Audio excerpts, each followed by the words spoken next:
क्या आप सच जानना चाहते हैं? उज्जैन की खबरों से वाकिफ होना चाहते हैं? क्या आप अपनी समस्या का समाधान चाहते हैं? तो आइए हमारे साथ, हमारी खबरों का करें इंतजार। एक चैनल में पाएंगे वो सब कुछ जिसकी जरूरत है आपको। उज्जैन टीवी देगा वो सब कुछ जो देखना चाहते हैं आप अपने मोबाइल में देखिए। Ujjain TV live portal. और जानिए आज क्या घटा। तो आइए देखिए रेड 9 की प्रस्तुति उज्जैन टीवी।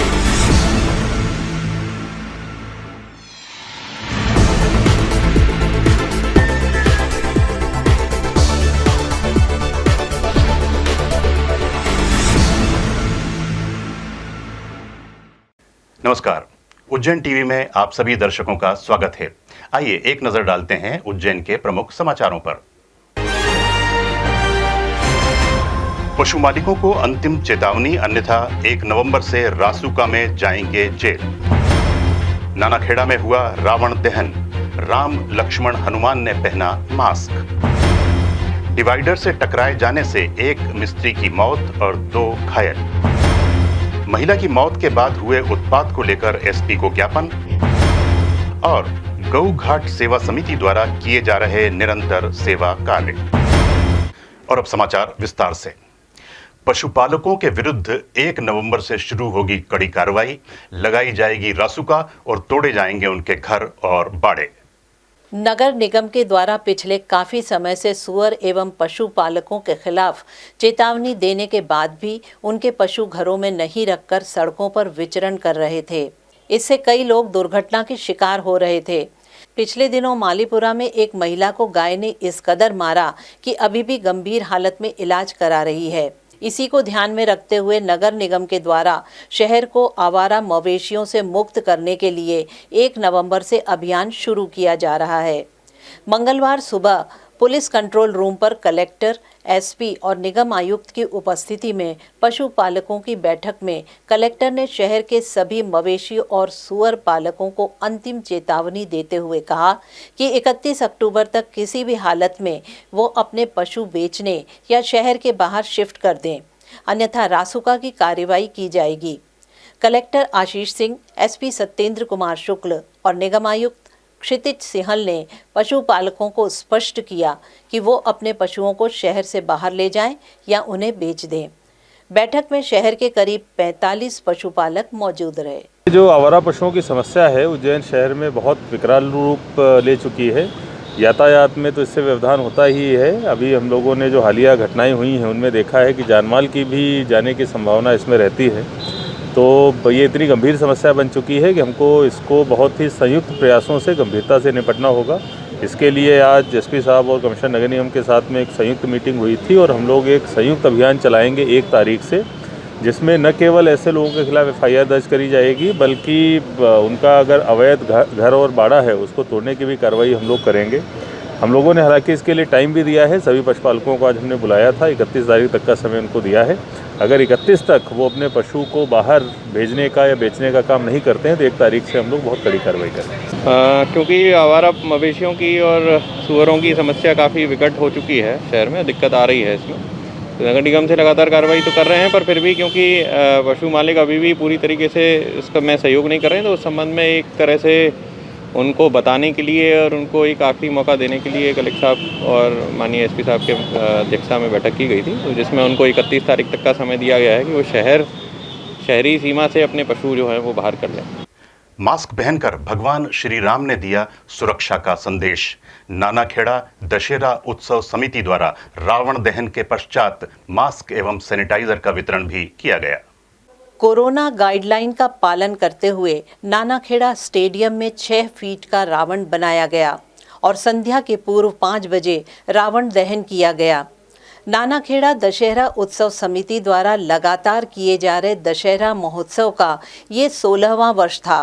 रावण दहन के पूर्व मुख्य अतिथि महामंडलेश्वर स्वामी शैलेशानंद गिरी महाराज, डॉक्टर प्रकाश रघुवंशी, पूर्व पार्षद नाना तिलकर, महाकाल शयन आरती भक्त समिति अध्यक्ष महेंद्र कटियार ने राम लक्ष्मण हनुमान का पूजन कर कार्यक्रम की शुरुआत की। आयोजन में एक अद्भुत दृश्य उस समय देखने को मिला जब राम, लक्ष्मण और हनुमान का स्वरूप धरे युवकों ने मास्क लगाकर आम जन को कोरोना से सुरक्षा का संदेश दिया व अतिथियों, समिति सदस्यों के साथ मास्क और सैनिटाइजर का वितरण किया। इस अवसर पर संस्था संयोजक अभिषेक सिंह सिसोदिया, सदस्य राजू द्रोणावत, प्रशांत द्रोणावत, सचिव तरुण धवन, संभागीय क्रिकेट एसोसिएशन के सेक्रेटरी सुरेंद्र काबरा ने अतिथियों का स्वागत किया। अतिथि और समिति पदाधिकारियों ने आयोजन के विषय में जानकारी देते हुए बताया, जो होना चाहिए वो है नहीं, तो जो नहीं होना चाहिए वो बताया जा रहा है। तो ऐसी स्थिति में शासन को मानना, सत्ता को मानना निश्चय ही कर्तव्य है। तो जो वैयक्तिक दूरी को पालन करते हुए यहाँ पर रावण दहन हुआ और साथ ही एक संदेश गया राष्ट्र के अंदर कि किसी भी विपदा आ जाए, हमारी परंपरा, सनातनी परंपरा पहले थी, है और रहेंगी। विगत 15 वर्षों से ये नानाखेड़ा स्टेडियम में नानाखेड़ा दशहरा महोत्सव के रूप में एक बड़े विराट रूप में कार्यक्रम होता आया है। चूंकि इस वर्ष कोरोना कोविड-19 का कहर पूरी दुनिया पर है, देश में है, तो सतर्क रहने के हिसाब से रावण के एक बौना रूप बनाकर प्रतीकात्मक रूप में उसका दहन किया गया और ये परंपरा ये 16वां वर्ष है। तो उसमें यहाँ पर ये संकल्प लिया कि हम कोरोना को खत्म करने के लिए सभी मास्क और सैनिटाइजर का इस्तेमाल करके इस बीमारी को से बचेंगे और आने वाले वर्ष में हम इस रावण को, नानाखेड़ा रावण को एक बड़ा रूप देकर फिर से उसी परंपरा में हम आ जाएंगे। ऐसी आशा के साथ आप सभी दर्शकों का भी हम अभिनंदन करते हैं नानाखेड़ा दशहरा महोत्सव समिति की तरफ से। जनता तक इस महामारी में अपना बचाव कैसे करें, ये मैसेज देने के लिए राम लक्ष्मण खुद स्वयं जनता को मैसेज दे रहे हैं कि आप अपनी स्वयं की रक्षा के लिए मास्क और सैनिटाइजर से अपनी स्वयं की रक्षा करें। और इसके अलावा हमने सबको सुरक्षा का संदेश भी देना चाहा। इसके लिए भगवान राम और लक्ष्मण हनुमान जी द्वारा मास्क और सैनिटाइजर का वितरण करवाया गया। हमारे सारे अतिथियों का भी जोर इस बात पर रहा कि आप अपनी सुरक्षा रखें, अपने आप को स्वस्थ रखें और अपनी परंपरा का भी निर्वाह करना बहुत जरूरी है। इसलिए हमको यह आयोजन सीमित अवसरों के साथ करने का मौका मिला। आज जिस प्रकार से आपने देखा होगा, इस कोरोना महामारी के कारण भगवान राम से बड़े रावण हुआ करते थे, मगर इस कोरोना महामारी के कारण आज रावण छोटे हो गए हैं और भगवान राम बड़े हो गए। आज ये दृश्य देखा होगा कि सूर्यास्त के बाद रावण का दहन हम लोगों द्वारा किया जाता है, मगर इस कोरोना के कारण हमको इस चीज को ध्यान रखते हुए आज हम इस सायंकाल के पहले ही रावण का दहन का कार्यक्रम संपन्न किया जा रहा है। हम इस वर्ष पर इस अवसर पर आपको दशहरा की बहुत बहुत शुभकामना देते हैं।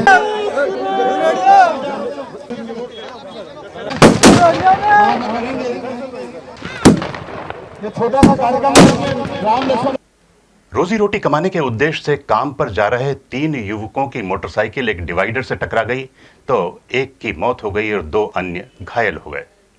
उज्जैन के पंड्या खेड़ी ब्रिज पर मंगलवार सुबह मिस्त्री का काम करने वाले 3 युवक मोटरसाइकिल पर सवार होकर उद्योगपुरी काम पर जा रहे थे। तभी अचानक बैलेंस बिगड़ने से उनकी बाइक डिवाइडर से टकरा गई, जिससे एक युवक की मौके पर ही मौत हो गई, जबकि 2 गंभीर रूप से घायल हो गए। इनका इलाज किया जा रहा है। जानकारी के अनुसार अनस, शादाब और अब्दुल्ला तीनों जूना सोमवारिया क्षेत्र के निवासी हैं और मिस्त्री का काम करते हैं। मंगलवार सुबह जब वे अपने काम पर जा रहे थे तब पांड्या खेड़ी के नज़दीक ब्रिज से उतरते समय उनकी बाइक का संतुलन बिगड़ा और वे डिवाइडर से टकराकर गिर गए। दुर्घटना में अनस और अब्दुल्ला घायल हुए हैं, जिसमें अनस को जिला अस्पताल और अब्दुल्ला को निजी अस्पताल में भर्ती किया गया है, जहां दोनों का उपचार जारी है। दुर्घटना में शादाब नामक युवक की मौत हो गई है। सर मेरे घर पे था, मुझे पास फ़ोन आया कि आपके बच्चे का एक्सीडेंट हो गया, वहाँ पर ऐसा हो गया, गाड़ी खंबे से टकरा गई, गाड़ी बैलेंस बिगड़ने से। वो मेरे को मालूम पड़ा तो यहाँ पर अस्पताल में आया, देखा तो ये एक कुछ सीएच ले गया, एक शांत हो गया और एक गंभीर रूप से। शहर के 2 अलग-अलग स्थानों पर पुरानी रंजिश को लेकर चाकूबाजी की घटनाएं हुई, जिसमें 4 लोग घायल हो गए, जिन्हें जिला चिकित्सालय में भर्ती कराया गया।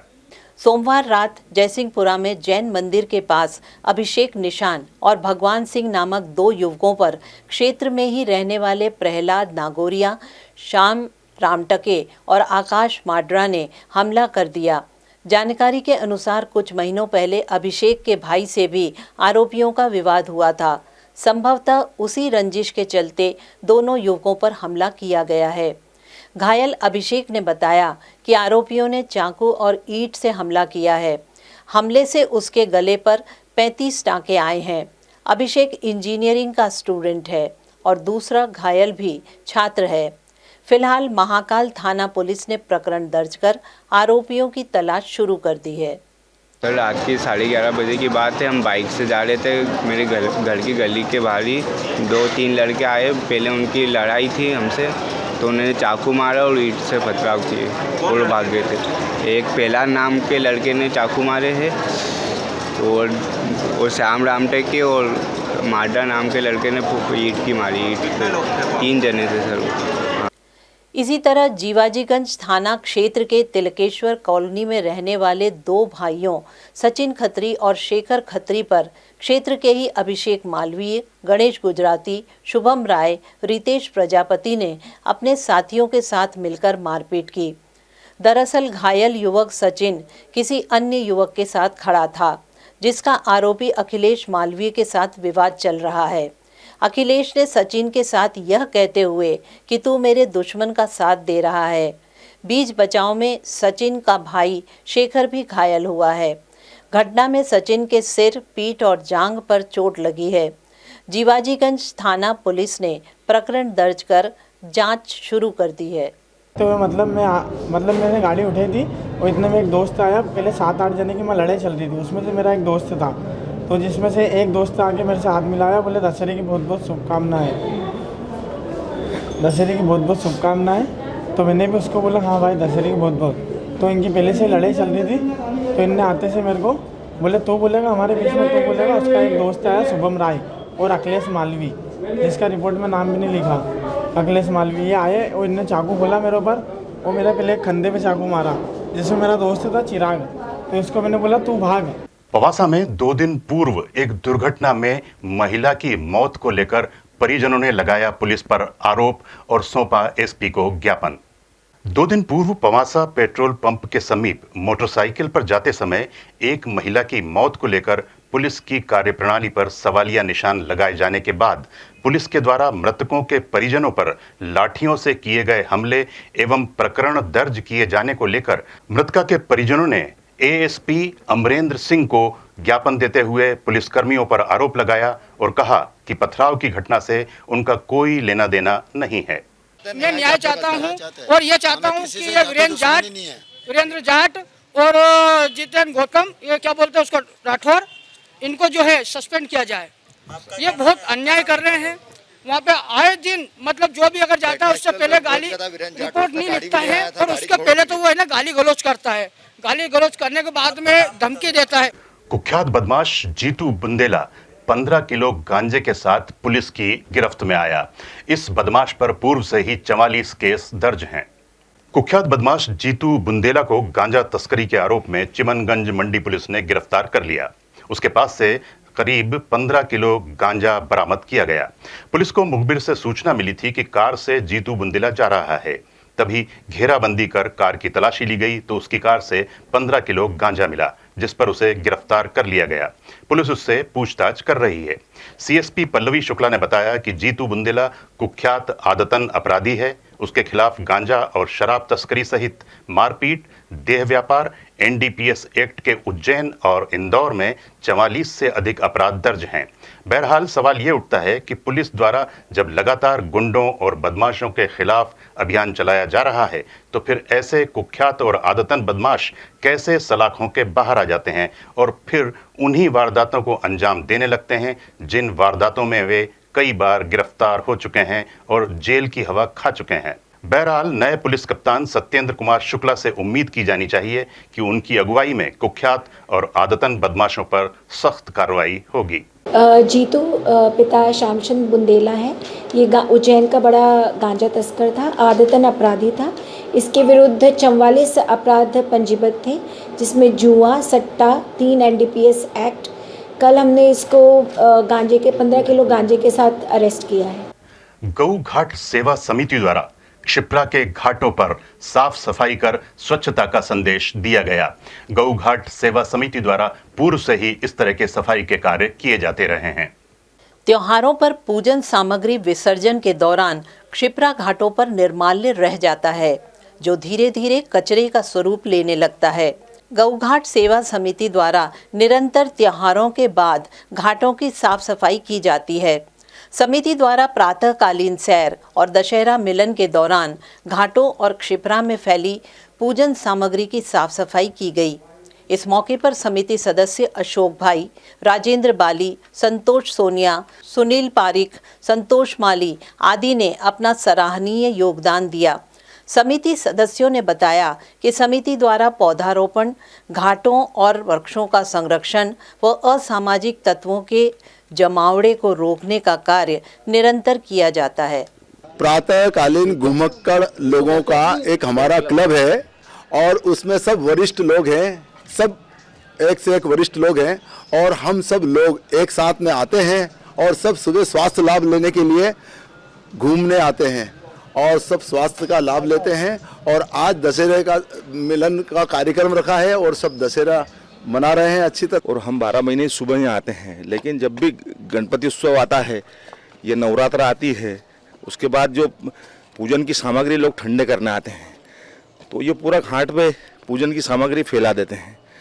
हम लोग गौघाट सेवा समिति के लोग हैं जो इस घाट को निरंतर रोज साफ सफाई करके साफ रखते हैं। हमारी सेवा समिति के गौघाट सेवा समिति की एक पूरी टीम बनी हुई है जो इस घाट के वृक्षारोपण, पौधों का पानी पिलाना, घाट की साफ सफाई रखना, घाट को साफ सुथरा रखना, असामाजिक तत्वों को रोकना और सामग्री कोई डालता उनको मना करना, मतलब 12-1 बजे तक हमारी पूरी सेवा समिति यही काम करती है।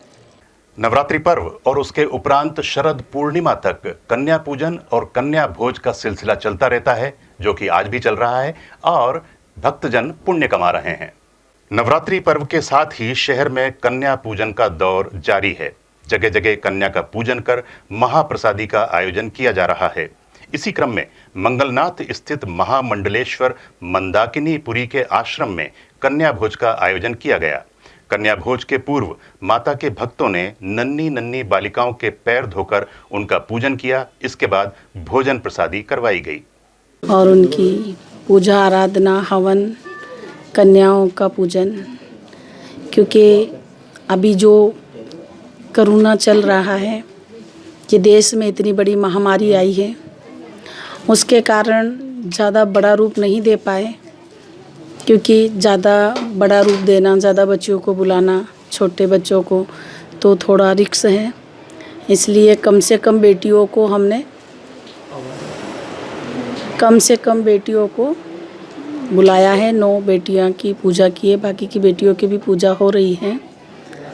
बस नवरात्रि का यही पर्व मनाते हैं हम लोग। आज माननीय महामंडलेश्वर श्री श्री 1008 मंदाकिनी जी महाराज निरंजनी अखाड़ा के सानिध्य में और उनके मार्गदर्शन में प्रति वर्षानुसार कन्या पूजन का कार्यक्रम नवरात्रि के समापन अवसर पर रखा नागचंद्रेश्वर धाम पर। और आप देख रहे हैं छोटी छोटी बच्चियों के पाँव का पूजन करके और उसके बाद में उनको दक्षिणा दे करके और भोजन कराया जा रहा है। प्रति वर्षानुसार इस बार इसलिए कम संख्या में रखा क्योंकि कोरोना महामारी है। हमने पूजन किया 9 दिन, माताजी ने आराधना की है और बाबा महाकाल से विनती की है कि जल्दी से जल्दी हमारे शहर से और देश से कोरोना महामारी भागे और हमारा देश पुनः अपनी गाड़ी पटरी पर लाए। और चलिए अब एक नजर डालते हैं उज्जैन के मौसम पर।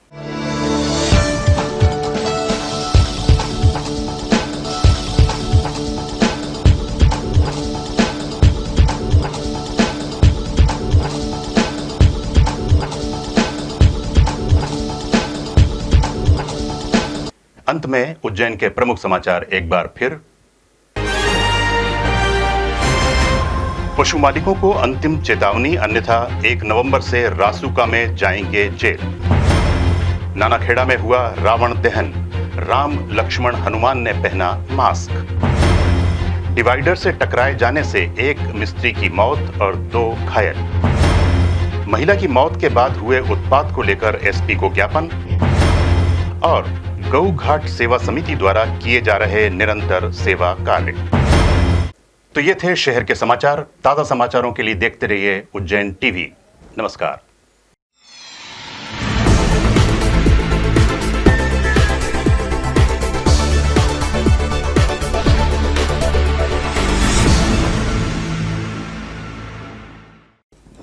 क्या आप सच जानना चाहते हैं? उज्जैन की खबरों से वाकिफ होना चाहते हैं? क्या आप अपनी समस्या का समाधान चाहते हैं? तो आइए हमारे साथ। हमारी खबरों का करें इंतजार। एक चैनल में पाएंगे वो सब कुछ जिसकी जरूरत है आपको। उज्जैन टीवी देगा वो सब कुछ जो देखना चाहते हैं आप अपने मोबाइल में देखिए।